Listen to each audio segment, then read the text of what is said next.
Assalamualaikum warahmatullahi wabarakatuh. Nama saya Dinda Ramadhani dari AK4207 kelompok 1. Perkenalkan, nama saya Nadia Prameswari dari kelompok 1. Assalamualaikum warahmatullahi wabarakatuh. Perkenalkan, nama saya Anissa Rahmi Ramadanti, NIM 14021800084, kelas AK4207.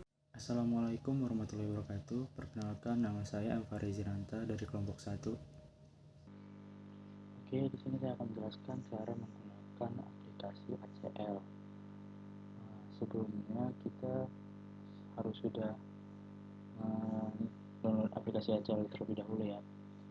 Langsung saja untuk membuat project baru itu tinggal klik file, new, lalu project. Di sini kita akan menggunakan namanya praktek. Sebelumnya kita harus bikin folder baru dulu, namanya itu praktek ACL. Kalau sudah, tinggal kita open. Lalu di sini kita file name-nya namanya itu ACL AUSI kelompok 1. Nah, save. Lalu muncul data definition wizard. Kalau ini sudah muncul, tinggal klik next saja. Lalu muncul kembali tampilan seperti ini. Yang adanya itu ada select platform, select data, identify properties, define fields, edit field properties, dan finish. Untuk data filenya di antara tiga ini kita memilih this ya. Kalau sudah, langsung klik next saja. Nah, di sini kita memilih namanya credit cards metaphor. Kalau sudah, kita open, next, next, lalu next lagi. Nah, di sini seharusnya kita memilih credit cards metaphor lagi, tapi karena tidak ada, saya akan menggantikannya dengan customer field. Nah, yes, finish. Oke. Nah, inilah sepertinya tampilan tabel customer. Nah, di tabel customer itu ada Cardnum, Credlim, Casno, dan masih banyak lagi ya. Masih banyak. Ada macam-macam. Dan di sini saya akan mengganti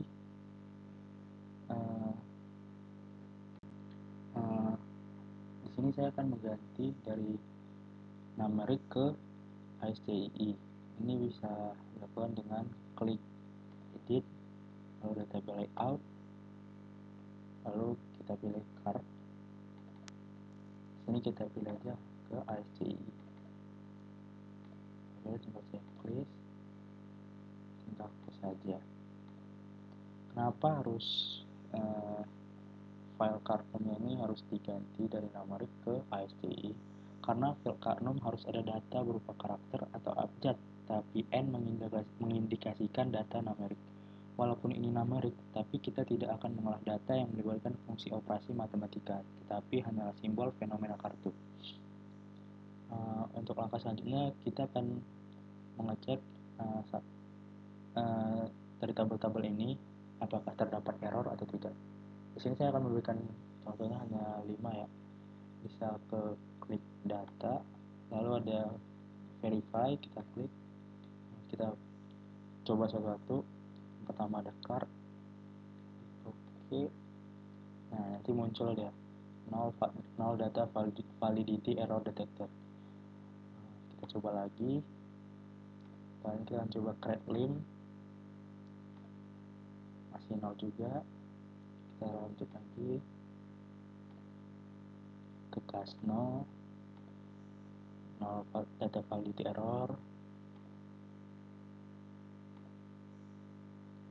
Ke X,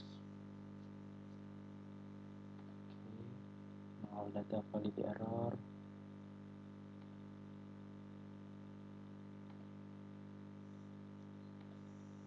Terakhir kita cek null data validity error. Lalu langkah selanjutnya saya akan membuat notes di salah satu Lalu saya akan membuat notes di project ini. Bisa di file, lalu di properties, sini ada notes. Sini kita terserah mau isi apa aja.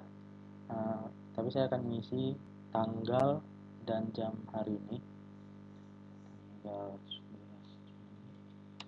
Juni 2021, jam 23.53 PM.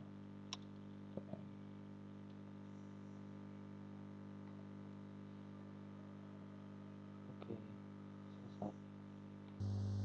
Di sini saya Dinda Ramadhani, saya akan melanjutkan apa yang sudah dijelaskan oleh Farezi.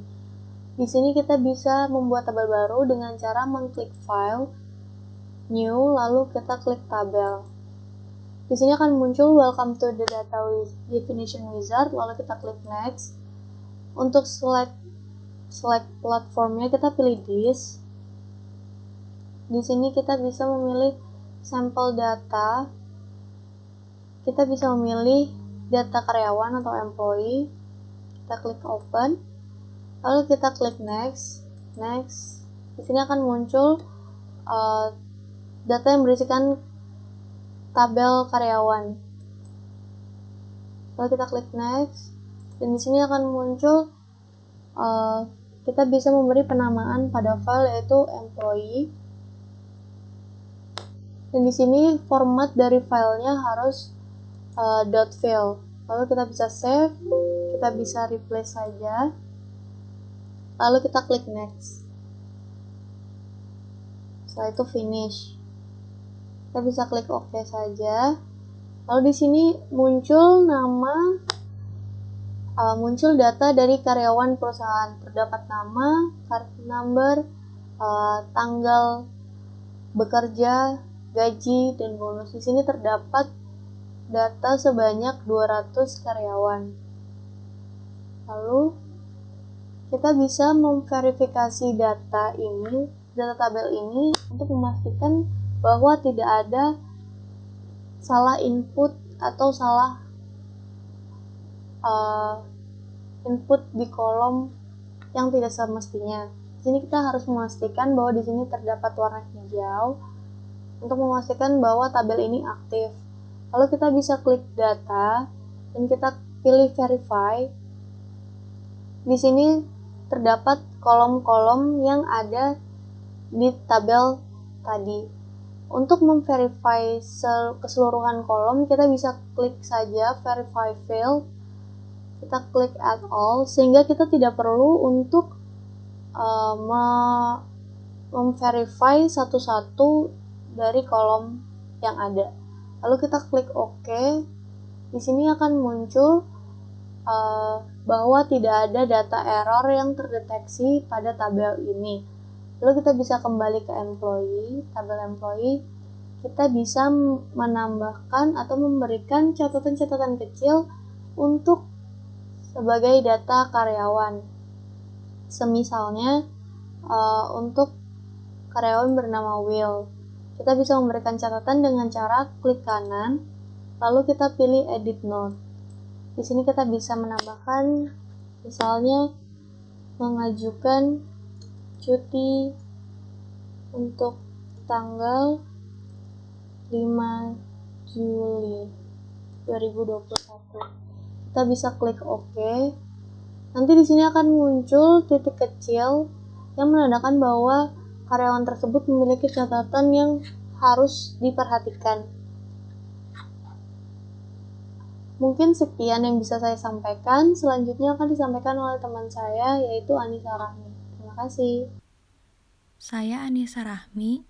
Di sini saya akan menjelaskan mengenai bab 3, yaitu tentang analisis data. Tujuan dari praktek materi ini adalah mahasiswa dapat yang pertama, mencari total utang. Yang kedua, ekstrak atau menyalin data bersyarat untuk jumlah kartu kredit. Yang ketiga, mencari transaksi untuk customer tertentu dan mengecek jumlah kartu kredit. Pertama-tama di sini saya akan menjelaskan mengenai menentukan total utang. Nah, apabila setiap karyawan Metapor itu telah mencapai kredit limit pada kredit cardnya, berapa sih total utang perusahaan Metapor? Nah, di sini kita dapat menghitung gambaran dengan menjumlahkan fieldnya punya Credlim.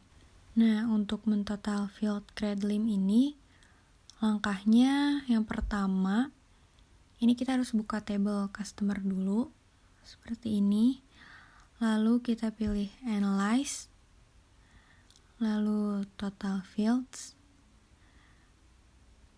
lalu kita pilih field Credlim pada dialog box ini karena kita kan bakal menghitung gambaran punya fieldnya Credlim, jadi kita pilih Credlim. Nah, udah gitu kita pilih OK.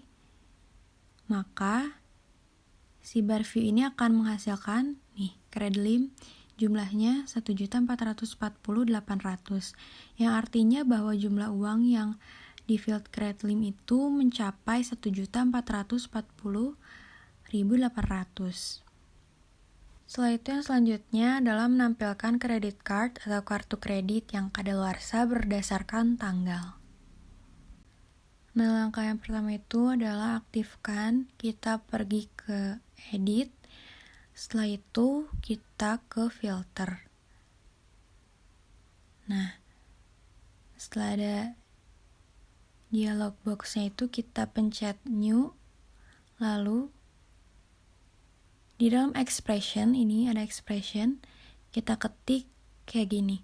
Contohnya kita pakai yang EXPDT, lalu kurang dari sama dengan. Nah, di sini kita masukin tanggal. Sebagai contoh, kita masukin tanggalnya 2004, tanggal 1 Januari. Seperti ini. Lalu kita klik OK. Lalu pada dialog box yang save as itu kita masukin expiry, terus kita masukin tanggal yang tadi lagi. Setelah itu baru kita klik OK. Setelah itu kita pilih logo yang di atas, yang count itu kita klik. Nah, di dialog box-nya itu kita masukin kata yang tadi kita masukin di box expression, yaitu yang EXPDT. Nah, kita masukin, terus kita klik OK. Nah, pada bar status itu akan memperlihatkan hasil 8/200 record feed yang kadaluarsa dari tanggal 1 Januari 2004 atau kurang. Sekian yang bisa saya jelaskan dan akan dilanjutkan oleh rekan saya Nadia. Saya Nadia akan menjelaskan bagaimana cara mencari transaksi dengan kode nomor customer. Di sini misalkan case telah terjadi berita hangat dengan salah satu customer yang bernomor 444413. Kami ingin mendapatkan informasi yang berkaitan dengan transaksi customer tersebut. Maka yang dilakukan pertama adalah memastikan title card name memiliki tipe ASC2 dan valid data types-nya numeric. Setelah itu OK. Untuk mencari kode nomor transaksi customer, kita menggunakan fungsi find dengan mengklik filters, new, lalu di kotak expression kita ketik rumusnya, yaitu dengan find tanda kurung tanda petik kode nomor customernya, lalu tanda petik lagi tanda kurung koma Kasno. Setelah itu di kotak save as kita tulis nama apa saja. Nama singkatnya di sini saya tulis Kasno, kode nomor customernya yaitu 44413. Oke, di sini terjadi kesalahan, yaitu harusnya di situ adalah koma. Lalu jika sudah, klik OK. Sekarang kita lanjut untuk menganalisis berapa transaksi yang telah dilakukan oleh kode nomor customer tersebut. Yaitu kita klik saja yang ditulis pada kotak save as tadi, yaitu Kasno 444413 sesuai dengan kotak save as. Dan di sini terdapat 13 record transaksi yang dilakukan oleh kode file customer tersebut. Selanjutnya saya akan menjelaskan bagaimana mencek saldo kredit card. Di sini kita menggunakan kolom Newball untuk melihat saldo yang bernilai di atas $2.000 dan Newball nilainya lebih besar dari $1.000. Caranya yaitu klik kanan pada kolom Newball, lalu quick solve descending. Lalu setelah itu kita klik edit, lalu klik filters, lalu klik new.